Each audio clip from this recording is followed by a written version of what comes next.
안녕하십니까. 오늘은 테니스의 100가지 정석에 대해서 말씀 올리겠습니다. 먼저 멘탈 부분입니다. 멘탈 부분은 38가지 정석이 있습니다. 물론 이 정석이 뭐 확정된 아주 세상에서 제일 좋다는 건 아니고요.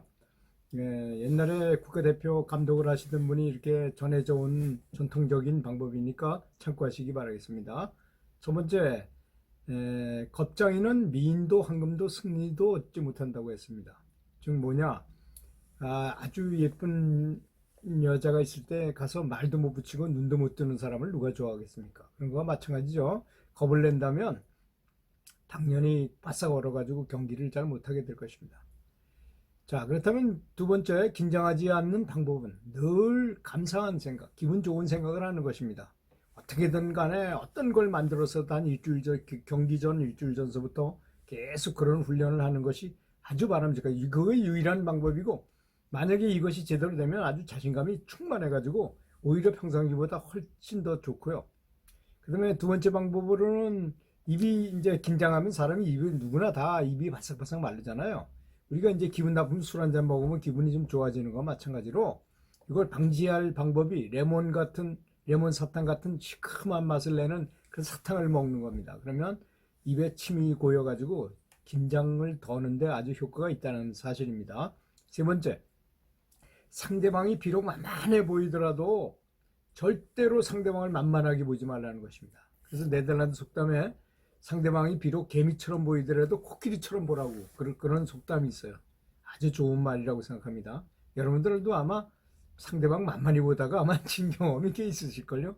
그런데 나중에 중간에서 바꾸려고 해도 안 돼요. 호르몬 분비가 이미 돼 있기 때문에 안 된다는 것입니다. 네 번째, 지금 하고 있는 이 경기가 내 삶에서 가장 중요한 경기라고 이렇게 생각하라는 것입니다. 다섯 번째, 내가 뛰다가 힘들잖아요. 상대는 더욱더 힘들다고 생각하라는 것입니다. 당연히 상대방도 힘들어요. 여섯 번째, 처음부터 상대방을 만만하게 보면 나중에 마음을 바꾸기가 어렵다. 일관성의 법칙, 그게 일관된 마음이 딱 이렇게 한번 조정되면 다시 바꾸기가 힘들어요. 그래서 처음부터 마음을 항상 아무리 만만해 보이는 팀이라도 절대 만만히 보지 말라는 거죠. 또 일곱 번째, 파트너와 상대방 팀에서 볼 수 있도록 일부러 말을 많이 해야 아주 손손하게 이렇게 말을 많이 하면 저 팀에서 무슨 큰 작전을 짜는 것 같고 뭐 아주 별의별 생각을 들어서 굉장히 심기를 불편하게 할 수 있어요. 그 상대방을 이렇게 신뢰가 안 되는 말로 하더라도 그렇게 그런 현상을 가질 수 있으니까 꼭 그렇게 하도록 하십시오. 또 파트너를 칭찬하고 파트너가 설령 실수를 했다 하더라도 탓하지 말아야 합니다. 아홉 번째, 공을 주우러 갈 때는 파트너와 함께 갔다 함께 오라는 것입니다. 열 번째, 기분 좋은 생각을 많이 하고 긍정적인 사람이 결국 경기에 이긴다는 것입니다. 하면서도 계속 불평불만하거나 뭐 자기를 탓하거나 이런 사람은 경기에서 꼭 지더라고요. 제가 보니까. 11번째, 경기가 잘 안 풀릴 때는 부분적으로 내가 어떤 기술을 잘못했다 이런 걸 생각하기 전에 전체적으로 생각하는 게 더 유리하다고 합니다. 그 연구 결과입니다. 12번째, 만약 지고 있다면 상대방의 상승세를 늦추기 위해서, 상승세가 이렇게 시간이잖아요. 그게 리듬이기 때문에 신발끈을 다시 고쳐맨다든지 공을 주우러 일부러 멀리 갔다 와서 시간을 제일 끌으라는 얘기죠. 자, 지금 매치 포인트에 몰려 있어요. 그러면 처음 경기할 때처럼 꼭 하고 있다고 생각하고 게임을 계속 유지하라는 것입니다. 괜히 뭐 마지막 게임이라고 너무 강탈한다거나 이렇게 하지 말고 처음에 할 때 그렇게 안 했잖아요. 처음에 할 때 실수 안 하려고 이렇게 하듯이 하라는 것입니다. 14번째, 이겼을 때보다 졌을 때 더 많은 교훈을 얻잖아요. 패배의 교훈을 상기하십시오. 이때 실력이 또 많이 늘게 됩니다. 15번째, 관중의 응원이 너무 심할 때는 심판과 관중들을 향해서 자제를 요청하라는 것입니다. 그리고 심판은 그거를 자제시킬 의무가 있거든요. 16번째, 카트가 끊어지는 경우가 많은데요. 그걸 미리 생각해 놓는 겁니다. 카트 끊어지는 거하고 내 경기력하고 아무 관계가 없다고 미리 생각하고 있으면 거기에 전혀 영향받을 일이 없을 것입니다. 17번째, 상대가 아웃세이브를 너무 우긴다 이거야. 그러면 신경도 쓰지 않는 척 하세요.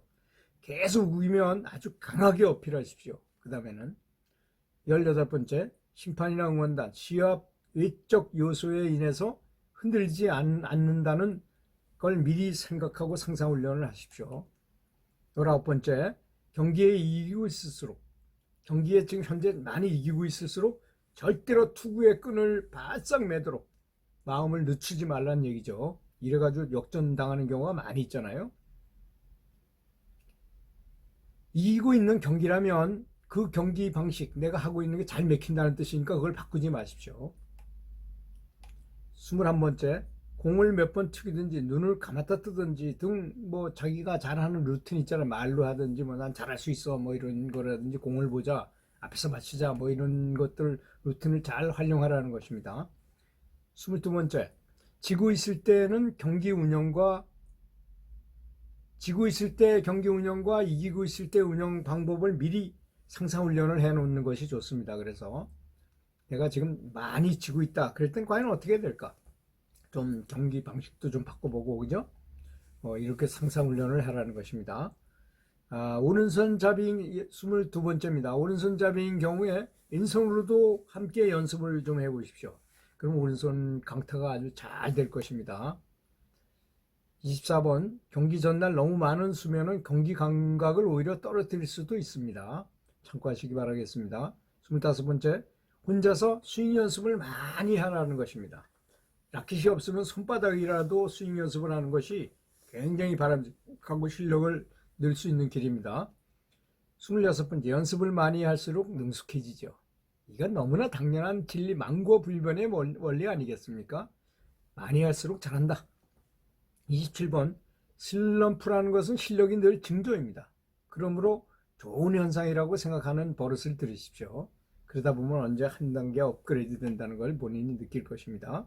28번째, 뛰어난 선수는 커트가 끊어지는 것, 관중 응원 등의 매사에 구애받지 않습니다. 그런 것도 훈련을 해야 됩니다. 장점보다는 장점을 활용할 수 있는 여건을 만들도록 하십시오. 만약에 내가 발리가 좋다 그러면 치고 들어가는 거죠. 어프로치 샷이 더 중요하잖아요. 발리도 중요하지만 어떻게 치고 들어가느냐. 또 너무 성급하게 치고 들어가려다가 내가 오히려 에러할 가능성이 아주 높잖아요. 그런 것들 또 한 템포 늦춰서 친다든지 뭐 이런 방식을 항상 연구해야 될 것입니다. 테니스를 잘하려면 그 원리를 배워야 합니다. 서브는 첫 서브를 넣는 것이 좋다든지 서브도 길게 넣어야 된다든지 또는 스트로크는 길게 해야 상대방이 공격 당하지 않는다 뭐 이런 것들을 좀 원리를 배워야 되겠습니다. 어떨 때는 테니스는 각도가 더 중요하다, 세게 치는 것보다 각도가 더 중요하다든지 이런 것들, 그런 원리를 배워야 할 것입니다.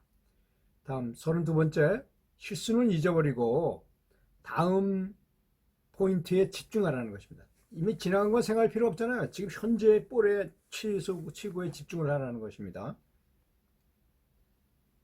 33번, 이제 몇 가지 안 남았네요. 테니스에서 실제 볼 치는 시간은 전체 경기 시간 중에 20%밖에 안 됩니다. 그 시간에는 집중을 하고 특히 공을 잘 보라는 것입니다. 사람은 꼭 그렇게 돼 있어요. 공이 날아오는 걸 잘 보다가도 1m 앞에서 다른 걸 봐요. 실제 맞는 순간에 공에 있는 글씨까지 보이도록 봐야 되는데 공을 안 보는 경향이 아주 많습니다. 그래서 80%는 에러를 합니다. 에러의 80%는 공을 안 보는 것이다 라는 사실 명심해야 될 것입니다. 34번째, 항상 게임할 때는 힘을 이완해야 되고 기분 좋은 상태로 그리고 여유 있게 해야 됩니다. 그래야지 실수가 적어집니다. 너무 성급하게 세게 강하게 밀어붙이려고 이런 생각을 하다 보면 실수가 더 많아집니다. 릴렉스하게 여유 있게, 또 상대방이 포칭을 많이 나가면 오히려 한 템포 늦춰서 다 뛰는 거 보고 치면 도저히 뛸 수가 없잖아요, 상대방이. 그런 여유를 가져야 됩니다. 그래야 실수가 적어지고 또 상대방한테 승리할 수가 있게 되겠죠. 연습은 시합처럼 하고 시합은 연습처럼 하라는 말이 있죠. 이거 참 좋은 말이지 않습니까? 연습할 때는 정말 최선을 다해서 게임같이 하고 오히려 게임에 들어가서는 연습하는 것처럼 여유 있게 하라는 얘기입니다. 파트너와 자주 파이팅을 외치라는 것입니다. 37번째, 파트너가 에라 하더라도 어깨를 툭 치면서 파이팅 하고 응원해라는 것입니다. 마지막입니다. 38번째, 늘 파트너를 격려하고 칭찬하도록 하십시오. 이것이 바로 테니스의 멘탈 부분에 제가 준비한 내용이었습니다. 감사합니다.